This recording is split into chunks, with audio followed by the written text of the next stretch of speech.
छठी घाट जाई के गोड़ावा लागनी छठी मैया भर दी गोदिया हमार भर दी गोदिया हमार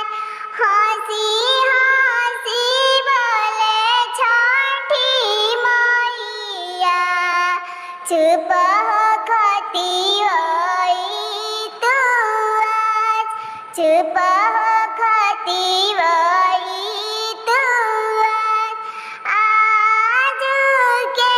नवरे महिनावा आचार्य होई है गुलाजार गोदिया होई है गुलाजार उहावा से उठली तिवैया आई